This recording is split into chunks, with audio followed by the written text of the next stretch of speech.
everybody, and welcome to another hobby cheating video. And today we are going to talk about marble. So marble is a very fun effect to do. It's for something that seems so simple when you glance at it, it can actually be quite complicated to achieve to make it look realistic. But hopefully with this we can cheat our way into nice, simple, effective marble. And what are we looking for? Well, we're looking to end up with something that looks like that. Okay, so hopefully that's going to be something like our end goal. Okay, so let's set that over to the side. So what are we going to be doing it on? We're going to be doing it on this war sphinx. And you can see here I've got the head together, I've got the sphinx together. They're separate because obviously I want to be able to paint that completely, so we're going to leave that out. Now we're going to be doing all of these normal parts that we would do in gold, so we're not too worried about those. And you can see here that I've done some basic zenithal highlighting with the airbrush. In this case, I primed him completely with my normal dark gray, my German gray-black, and then my next step was to just make sure that it's really black on the underside. So we did just some basic black undertone to take it down, and then we did some cold gray mixed with dark green. Or actually, I'm sorry. The next thing was to coat the whole thing in black plus dark green, just to make sure that we weren't on the primer, to give us a nice even coat. And then we took the cold gray plus just a very little, so a 3-to-1 ratio of cold gray to dark green, and do a little highlighting. And you can see the effect that that gave us of just calling out the muscles and things like that. Now the reason we did that at this point, okay, you can see it on the head here as well. The reason that we did that highlighting now at this stage is because once we put on our whole pattern, we're not really going to have an ability to highlight him. Okay? Anytime you're doing like a really sort of crazy patterning like this, you can't really highlight later. So we wanted to start with some of the highlighting. That way, a little bit of that carries through. Since we're going to do a heavy gloss medium, as you can see on this, you can see the reflectivity. That's going to have to carry the majority of our highlighting. So we will hope for the best. All right, so what are we going to do for our, to achieve that color effect? Well, we're going to use 3 colors today, primarily here to get the base effect down. And that is Game Color Jade Green, Vallejo Model Color Blue Green, and then Vallejo Game Color Glacier Blue, one of my favorite colors of all time. I love Glacier Blue. This is a very hard to replicate color. I've never found anything exactly like it. I love Vallejo Game Color Glacier Blue. So these are going to be the 3 colors of our marble effect. That's what was used to create this guy over here. Okay, so what are we going to do? All right, we're also going to use an unusual tool, a very high-end tool. You may recognize this as a bit of sponge. It's a very complicated tool to find, I know. I'm sure you can get your hands on one, but yes, we're going to just use a sponge. You can see it's still got some paint on it from the previous time I used it. And because I want some fresh one, here's what we're going to do. We're going to take that sponge, and we are going to, because I don't want the paint getting in there, so I'm going to use some fresh ends. There you go. Look at that. We've created 2 tools now out of the 1. Amazing. And that's what we're going to use. It's pretty straightforward. I kind of pull the sponge apart a little bit. We don't want it to really like group up. We want the pattern very irregular. So when we get, like, if you can get like a sea sponge or something like that, that's better. I don't happen to have one, and I didn't feel like going to the store. So I'll just take a normal rough sponge like this and just kind of pull it apart some. The same thing over here. Okay, so once your tools are all prepared, the next step is, of course, to get some of the colors. So we're going to start with the jade green. I'm going to tell you right up at the top, the key with this technique is repetition. Okay? The trick with marble is that it's a very layered and very diverse color pattern. It has a lot of different colors going on in it. So to replicate that, we're going to just use the same simple technique over and over and over and over. We're just going to keep doing it in different layers to create this huge variance of color. So we take our sponge and we bring it to the edge of the green, and we just kind of dab it around. Okay, we want to get the paint up in the sponge. By the way, this sponge is wet, but like only so. It's more damp. Like that is to say I ran it underwater and then made sure it was squeezed out absolutely completely. Okay, so it's just a damp sponge. So then I'm going to kind of wipe some of that paint off because I don't want any loose paint on there. And now what I'm going to do is I'm going to take my kitty cat here, take my kitty cat body. Let's get him completely in frame. And we're just going to add an angle. We're going to try to always be working in the same angles because we want to create directionality in the marble. Marble tends to have a directionality to it, like everything moves in one direction. And I'm not talking about Zane or anybody like that. Okay, so we're going to move all in one direction. So we're going to just start dabbing the model. Okay.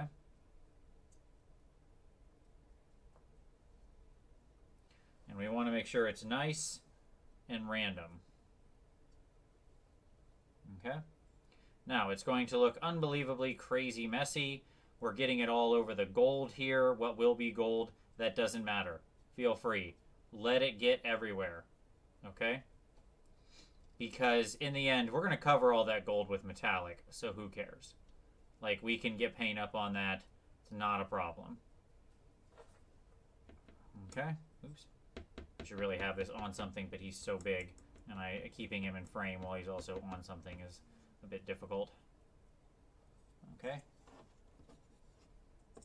Again, we're always trying to move in the same direction, holding the sponge at the same angle. And we're literally just trying to get sort of, we're not going to cover him 100%, obviously. That would be silly. Why would we use the sponge? We're looking to get a good amount of him covered, right? So we're just dabbing it around everywhere we can.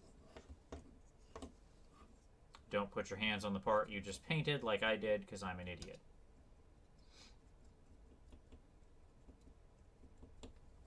Okay.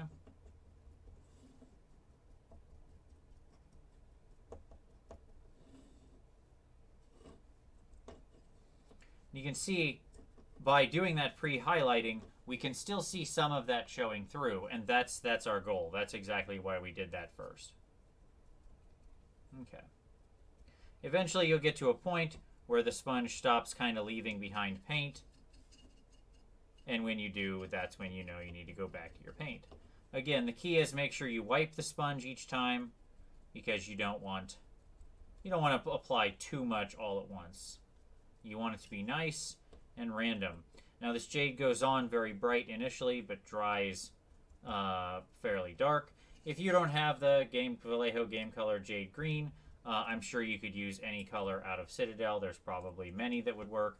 I think probably Sotek Green is similar to this, maybe. I'm not really sure. I don't know the Citadel range good enough. But, I mean, you can see kind of the color on that. You could probably match it. I'm sure there's actually a paint compatibility chart somewhere online that tells you exactly what it is. And the key is, we wipe our sponge to get rid of the excess. And then we just dab, dab, dab, dab. Oops. This guy's hard to hold on to. I'm going to have to find a better way to hold him for the rest of this. Okay. So there we go. We've dabbed our green all over the place. And you can see we've got some varying levels of coverage here. So we want to kind of even that out. We want to make sure we've got everything under his little arms, on the bottom of his legs. Remember, this is a universal pattern that's over this guy, right? He is made of marble. So if we're going to sell that, we can't have blank spaces. Like that is to say, we can't have whole areas not touched with any of the pattern. Okay? All right. So now we've got our initial coat down. There you go. I'm also going to dab his head quickly here. All right. So I'm going to let that dry completely. Okay? And then when I come back, we're going to do the next layers. And the next ones we'll be able to do a little more quickly in turn. In fact, I might come back with it done. Because what I'm going to do is just simply take the same sponge. I'm going to let this dry. Take the same sponge. And then we're going to repeat it with the blue-green. And then when I come back, we'll probably just do the white directly on, or the glacier blue directly on camera. Because this one, we're going to apply a little differently. When we do the blue-green, we're going to do most the same thing. Again, random. We're going to try to spread it around a little differently. We don't want to cover everything, but again, we're going to just dab in the same direction, hold the sponge at the same angle, and go around at him just like that, but with a different color of paint. Okay? So, I'm going to let that dry, apply the blue-green, and we'll be back. And we're back. And as you can see, we've got the blue-green now stippled on with the sponge. We just did the same sort of stippling, and we've now covered that guy over, okay? And if you go too far in one color, you just flip your sponge around, you go back, you mix in the old one. Believe me, we're going to do it multiple times anyways, so no big deal. Okay, so now we're going to come to the lighter color. We want to mix in a little bit of a lighter color in here, so we're going to use the Glacier Blue, but we're going to use it in a slightly different way, because really what we're doing with the Glacier Blue is we're creating almost an undershading for our future coloration, okay? So once again, I've got my sponge here, damp, but not wet, right? Like if I squeeze it, there's no water coming out, right? It's just damp. And we're going to go ahead and get some of that on the end of the sponge. And then we wipe off our excess. Again, we want to make sure we definitely want to be kind of light on this, especially with the white, because now what we're going to do, and you can test it on the back of your thumb and see how much it's leaving behind. And the pattern, as always, because what it should do, you can test here and make sure that it stipples on your thumb, and you can see there very lightly. I'm sorry, it does. Okay, so now what we're going to do is we're just going to kind of randomly poke this around. Now, we're not trying to do this all at once. And remember, if we get it up into the gold areas, who cares? We're going to paint over all those. Okay? Now, we're not going for consistency or coverage here with this one at all. Okay? We are just going for a random speckled pattern. That's what we want. We want this to be very random. Okay, so you can see how I'm just spreading it around there. Okay.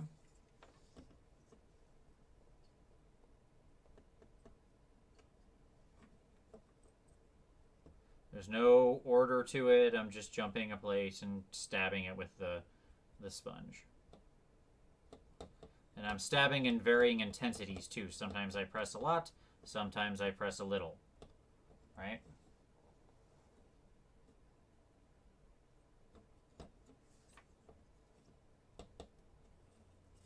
You want to make sure we get all the parts.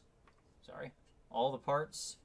Though I will say I tend to focus these a little more on the top, where we kind of had previously undershaded our highlights, just because that way it's another way to trick the eye into thinking that there's actual highlights there.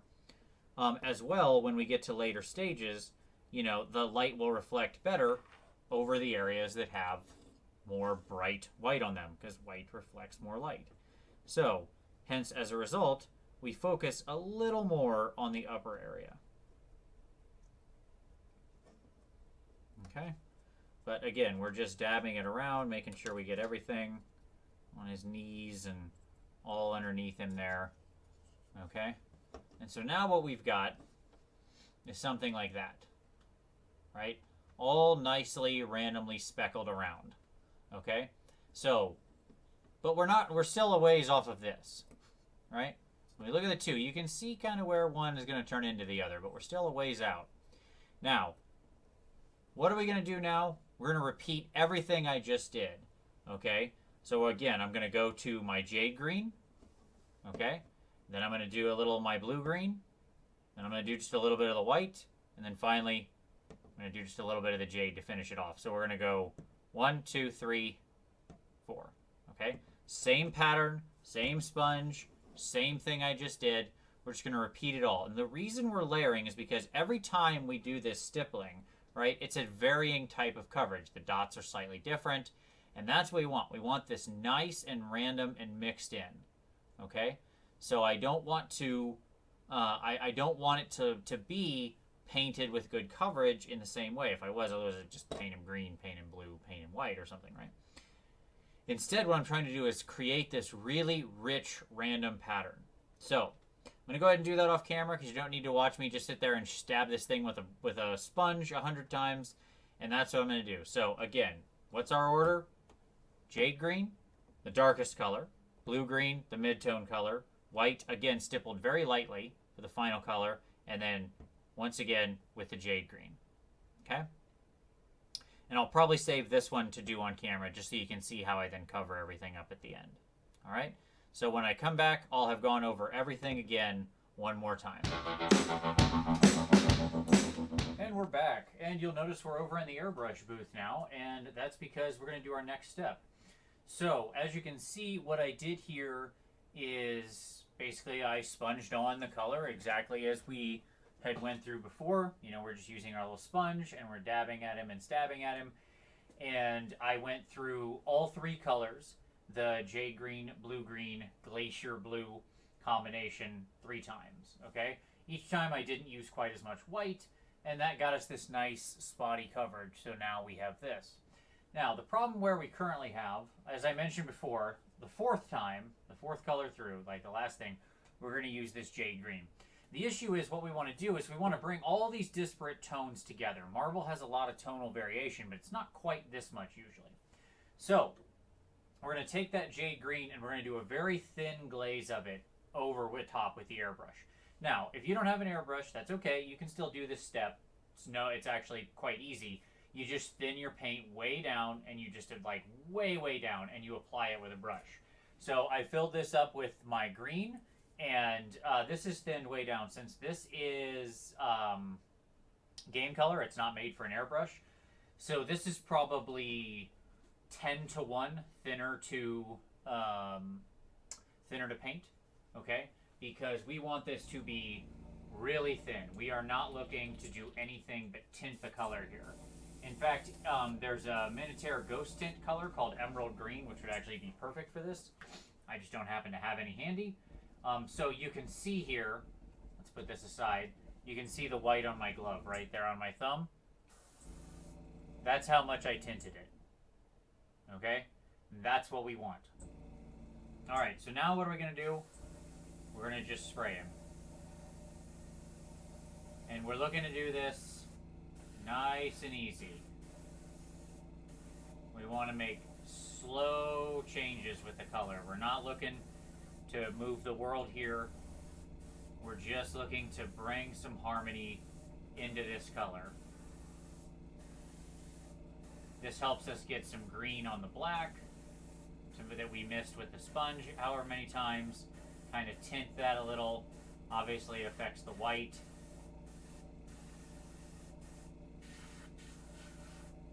We're just going to spray him down. We're just doing nice thin layers.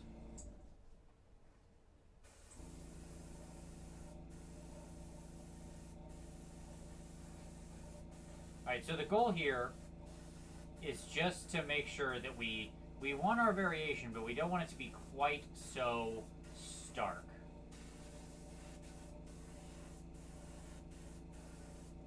So what this does is it knocks the highest highs out and the lowest lows out and brings everything back into the middle, which is what we want.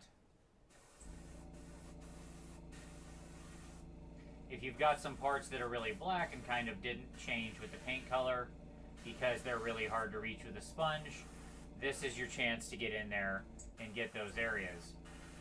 Now you're going to have to, do multiple coats because it's really thin, but you just kind of work your way around him,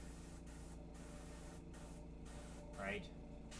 We're focusing on those areas that are more problematic.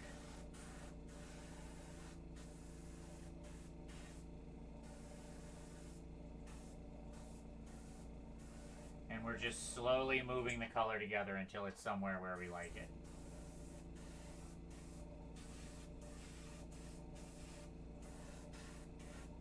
So what should happen here is all of the white will get tinted just slightly green, but will still look quite bright by comparison, and the black as well will get tinted just slightly green, but still look very dark and black by comparison. And that's what we want.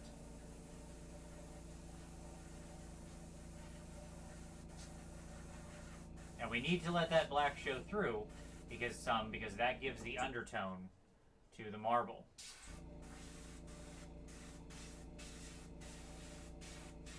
Okay.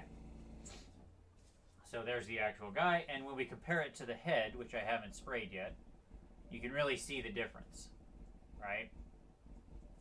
Okay, so now we're just going to spray the head down real quick. Same thing. Much smaller area, so should go a lot quicker.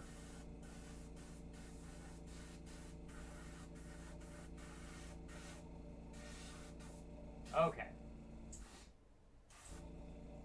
So there we go. We'll set that to the side. Now they match up rather nicely. If we put that in there, we can see how that works together. Okay? So, now we've brought him all together. He's all green. Now it's time for our next step. Alright, well the first things first, we got to get rid of all of our green paint out of here, which we've still got a lot of. Because this is real thin, and you are going to almost inevitably make up way more than you need. In fact, rather than trying to spray it all out, I'm just going to dump it straight into the palette so I can use it later. There we go. Okay. So I just dumped that out. I just literally emptied the cup of it down into my palette. That way when I need to later, I've still got access to that color. Alright, and it's thinned at that level. So if I need to go in and manually glaze anything, I can with the same ratio with the brush, which is very useful. Okay, so now we've got him like this, and now we need to create our streaks. So to create our streaks, we're going to use a very complicated tool. Much like the sponge. I'm all about, you know, big expensive tools. And so here is the tool we're going to use for that. And you may recognize this as a piece of thin plastic that I have applied a bunch of masking tape to, because that's what it is. So I took like the plastic of some kind of little bag, and it wasn't like a Ziploc bag, something a little thicker, harder plastic, but seemed about the right tension, right? And then I just put a bunch of masking tape on the back side of it, like just ran a whole bunch onto it, and then I cut various little patterns in it. I mean, I wasn't, you know, I just kind of cut what I thought looked neat. Nothing else to it than that. Just fun little patterns that were, you know, streaky, like the streaks in marble. That's really all I'm going for. So, here is where we are going to apply our big streaks. We're going to use this template to spray it out. So, we're going to fill our brush up with our airbrush here. Again, if you don't have an airbrush, you can still do this step. You just don't need the template. You just brush on these bigger ones. Okay? And that's fine. Okay, so we're going to fill our airbrush with a little dead white. Good old dead white. And we're going to mix that up. Okay. So now what we're going to do is we're going to take the template. We're going to kind of slide it around on him until I find somewhere that I like. Let's see, how do I want to use it on him? And think about which way you want your streaks to run, because they're all going to need to run the same direction. So I'm thinking something like this looks good. Okay? So I'm going to kind of... Now, it'll pull apart a little when you press up against it, because it's got a weird angle to it. So you need to always be aware of that with directionality. Right? But we're not trying to be super exact here. So we'll test, make sure we got a good flow. We do. Okay. And then we just start going over.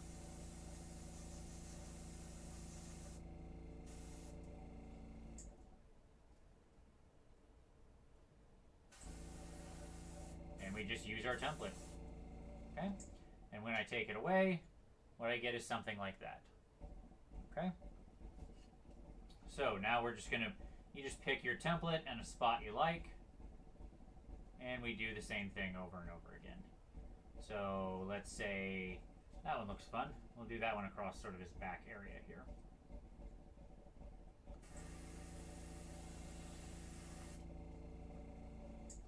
There we go. Again, we don't need to be hyper accurate with this. It's not too important. It should look kind of random and ridiculous, and that's what's going to make it better in the end. Okay. Let's get that one. Need a couple on his tail. And let's drop this one. And we can cross over our existing ones, anything like that. Don't have to, but we can.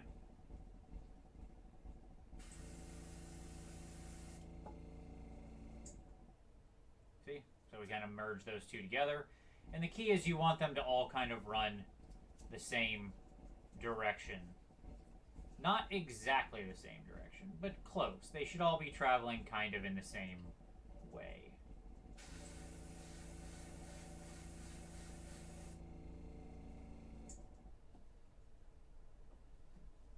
And so all we do is just repeat this process many times throughout. And we'll do this. I can probably do this on camera, just so you can see what it looks like. So we've got, it's a good number there on his body. That's probably fine. We'll want to stretch one across his fingertips here, out on his paw. Something like that. Probably want one on, like, let's flip him around. We want to get the other side. And again, we're going to maintain our directionality, right? So on this side, they're all moving kind of that way, back, like down into the back of him. So we'll want to do the same thing here. So let's take the template, kind of stick it up like that. And you got to kind of fight with it sometimes to make sure it's pressed against it. Doesn't need to be super incredibly tight. We actually want a little bit of fuzz on the edge. That's going to come in handy later. But we also don't want to be too messy with it. So we want to get it close and fairly accurate, but it doesn't need to be perfect.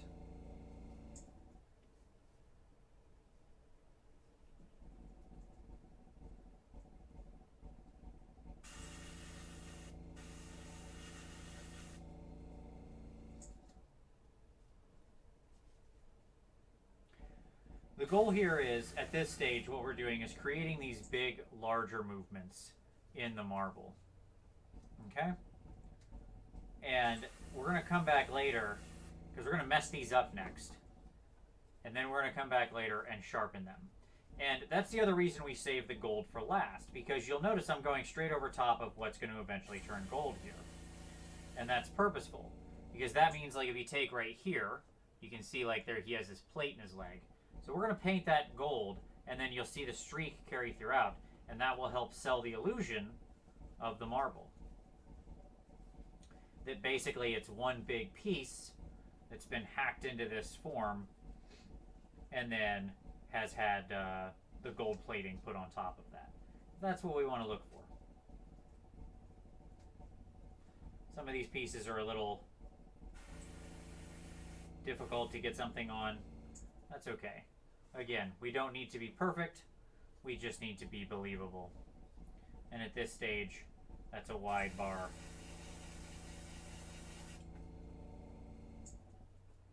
Okay. And we want to make sure that, like in cases like his toesies here, that we have something on each of them. Doesn't need to be huge. Can be just even the littlest corner. But you want to make sure you've got just a little something, so that that way there's something there to carry over that image. Okay? And you can do little touch-ups here with the template. You know, you can kind of just use it for little tiny bits. See how I don't have to use the whole shape or make the whole shape apply. I can just kind of apply it up and then crack out a little extra piece. Like that, right? Quick, easy, no problem. Or you can press it flat and you can go for the whole thing. Okay? Basically, the goal is to be inaccurate. Don't be ordered with the way you do this. You want it to be nice and random, because that's what's going to make it look the most real. You notice I don't always apply the same amount of white paint every time either. Sometimes I go rather light, sometimes I go rather heavy. That's not just me being lazy, that's me being purposeful, because I want there to be some variance in how strong this is when we cover it over later. Okay? So, basically, there we go. So now on our body, we've got our big marble stripes. All right, and when we pick up from here, we're going to be back at the desk, and we should be able to basically do the last couple steps. So I'll probably add in a few more streaks here or there, but you don't want too many of these big ones, okay? And once we're back at the desk, you'll see where we go next. All right, see you in just a moment. All right, and we're back at the desk. All of our little streaks are applied. Now it's time to mess it up again. Because the key with these streaks is that marbles cracks are really random and have a really varied pattern to them. And so to duplicate that, we're going to go back to our sponge. Okay? So we've got our sponge, and what we're going to do is we're going to take that jade green. Okay?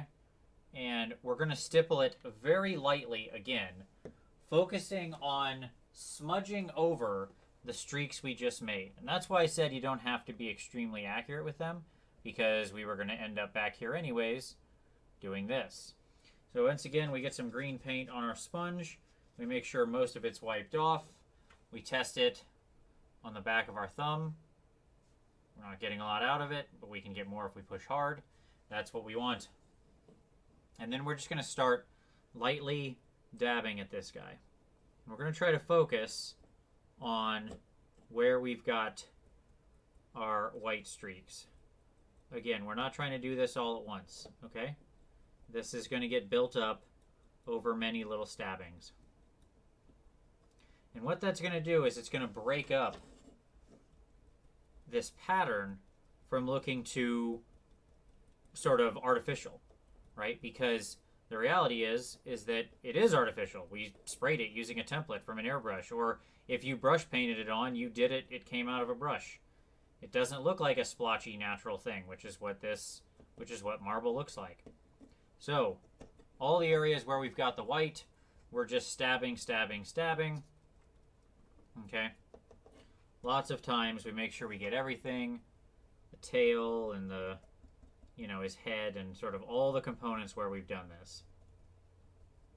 And we just keep at it. The goal is to build this up slowly. We're not trying to do it all at once, because you want lots of little varying dots. Okay?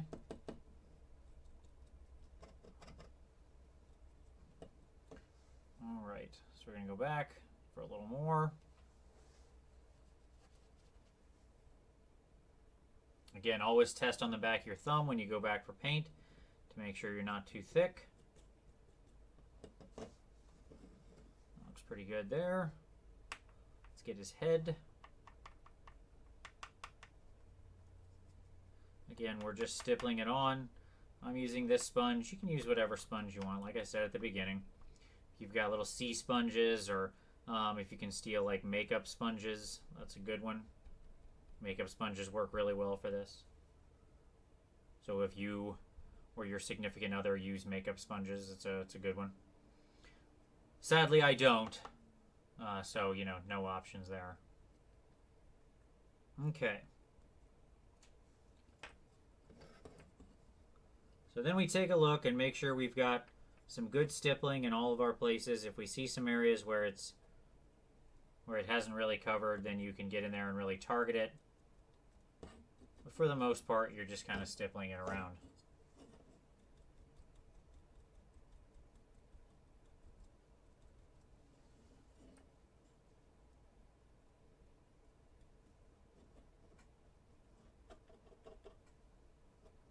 Okay, so there we go.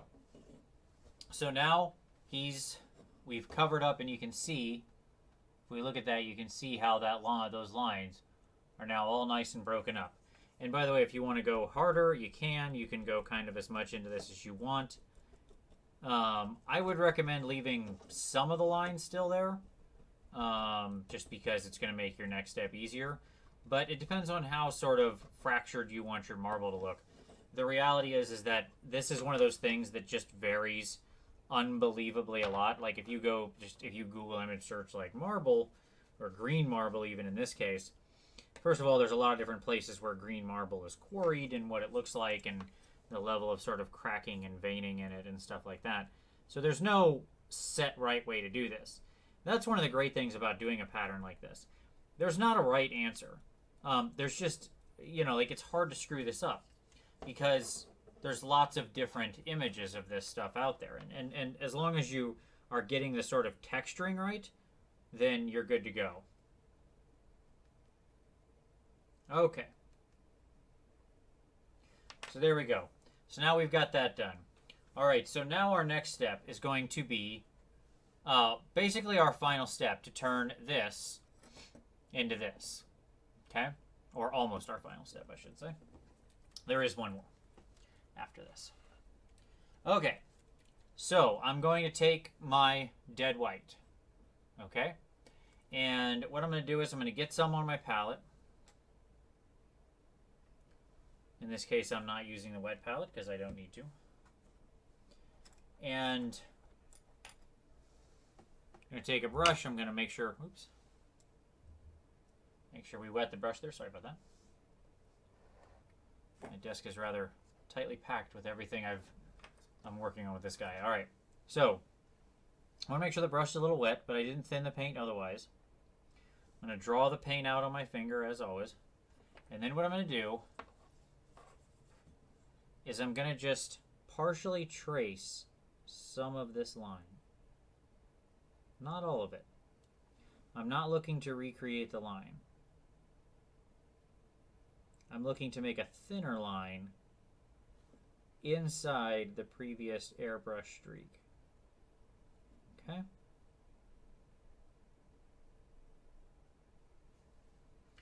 And I'm not trying to be even with this. In fact, quite the opposite. I'm varying my brush pressure intensity quite a bit.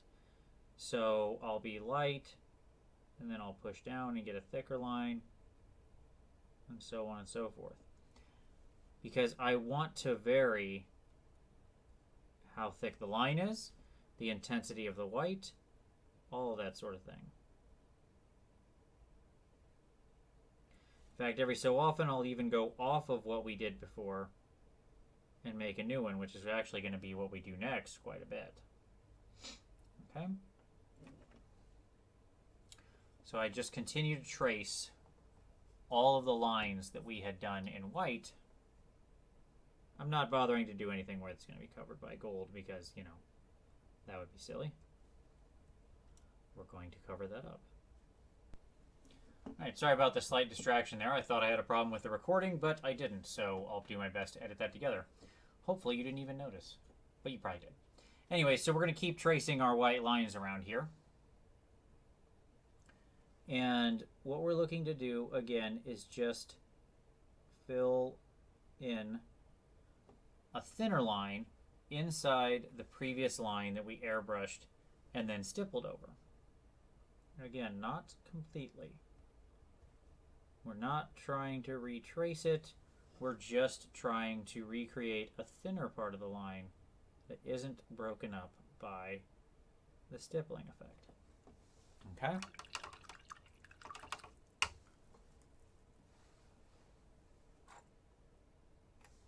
All right. So once we've got all of that traced out, which we've almost got here, and you can see how in this case I actually just go ahead and connect these two. Right? Even though that wasn't where my previous airbrush line was. Who cares? Okay? Now, we can get the tail, we can get all the little pieces, and I'll do all that. I'll make sure I've got all the rest of it, because let's jump ahead to the next step so you don't sit here and watch me trace every line, which I don't think you need instruction on. Now, you'll notice when you look at this piece that there's a bunch of other smaller lines coming off all in the same direction. So now's when we do those, okay? So what we're going to do is we've got our big ones, and we know the directionality of that, right? So we're going to get a little white paint on the end of our brush here, and we're just going to start tracing little lines that match up with the other ones. We don't want to shake the brush too much. We want them to have sort of a gentle gradation. And we want them, I'm purposely letting the paint get somewhat dry and streaky because it's a good way to control, to make these be of extremely varied intensity.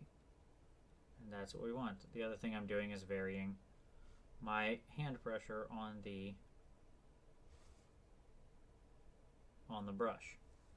Right? So what we're doing is we're just tracing lines kind of all in the same direction. We're not shaking our hand or anything like that. We're just being kind of smooth, slow, circular lines.